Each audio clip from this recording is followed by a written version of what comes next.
Halo semuanya, pernah kan begitu dapat tugas kelompok yang kepikiran pertama kali itu, waduh, bakal banyak drama lagi nih.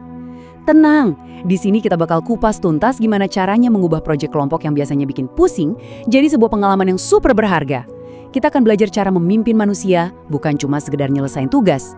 Yap, kita semua pernah ngalamin. Deadline mepet, ada temen yang ngilang. Belum lagi debat panjang cuma buat nentuin jenis font. Kenapa sih kok kayaknya tugas kelompok itu sering banget gagal atau minimal bikin stres? Nah, ayo kita bedah bareng-bareng apa sih sebetulnya akar masalahnya. Oke, jadi masalah utamanya ada di mana? Percaya atau enggak, seringkali masalahnya itu berawal dari cara pandang kita yang paling mendasar. Cara kita melihat teman-teman satu kelompok kita.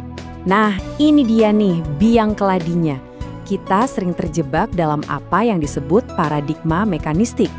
Kita nganggap anggota tim itu kayak mesin aja. Kasih input tugas A, ya harusnya keluar output B. Padahal mereka itu manusia loh. Mereka punya emosi, punya ego, punya ambisi, dan mungkin aja lagi pusing sama urusan lain. Kalau kita abai sama sisi manusianya ini, ya itu resep pasti buat proyek yang berantakan. Sekarang kita masuk ke sebuah pemahaman yang krusial banget. Kalian harus tahu bedanya antara sekumpulan orang yang kebetulan dapat tugas bareng, yang kita sebut grup, dengan sebuah tim yang solid. Coba deh kita lihat tabel ini. Di sebuah grup, semua kerja sendiri-sendiri. Kamu kerjain bagianmu, aku kerjain bagianku. Fokusnya cuma target individu. Tapi, lihat kolom tim. Di sana ada kata kunci, saling bergantung. Tujuannya pun visi bersama. Dan yang paling keren, lihat deh bagian sinergi. Kalau di grup, 1 tambah 1 ya hasilnya 2. Tapi di tim yang hebat, 1 tambah 1 bisa jadi 3. Inilah magicnya kerja tim yang sesungguhnya. Analogi ini ngena banget kan? Sebuah grup itu ya kayak penumpang bus saja.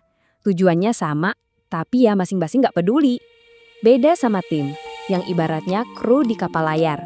Kalau satu orang aja gagal menjalankan tugasnya, wah bisa-bisa seluruh kapalnya karam. Jadi kalian mau pilih yang mana? Membangun tim yang solid itu ada prosesnya, nggak bisa simsalabim langsung jadi. Untungnya, ada semacam peta yang bisa kita ikuti, namanya model Tuckman.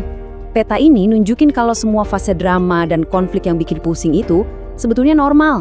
Justru itu bagian dari proses pertumbuhannya. Nah, ini dia perjalanannya. Di awal, fase forming, peran kamu itu kayak sutradara. Kasih arahan yang jelas. Nah, fase berikutnya, storming, ini nih fase debat kusir dan konflik. Di sini, kamu harus jadi mediator. Setelah itu baru masuk fase norming, di mana tim mulai nemuin ritme, dan akhirnya performing, di mana semua udah klop banget. Peran kamu pun berubah, dari coach jadi delegator yang bisa percaya penuh sama tim. Jadi, ini poin yang harus banget kalian ingat. Jangan pernah takut sama konflik.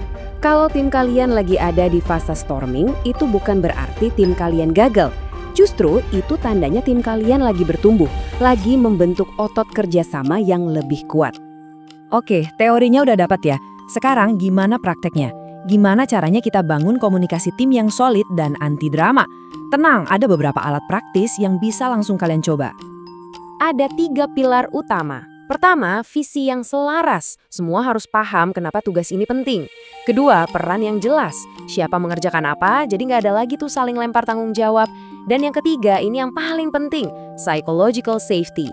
Yaitu sebuah kondisi di mana semua anggota tim merasa aman untuk jadi diri sendiri, aman untuk kasih ide aneh, bahkan aman untuk mengakui kesalahan. Nah, dari ketiga pilar tadi, ada satu yang menurut sebuah studi besar-besaran jadi faktor nomor 1 penentu keberhasilan sebuah tim. Kira-kira yang mana ya?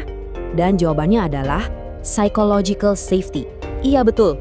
Studi dari Google yang namanya Project Aristotle itu membuktikan kalau tim terbaik bukanlah tim yang isinya orang-orang paling jenius. Tapi, tim terbaik adalah tim di mana setiap anggotanya merasa aman untuk bersuara, aman untuk bertanya hal yang mungkin kedengaran bodoh tanpa takut dihakimi atau diremehkan. Terus gimana cara ngebangun rasa aman ini?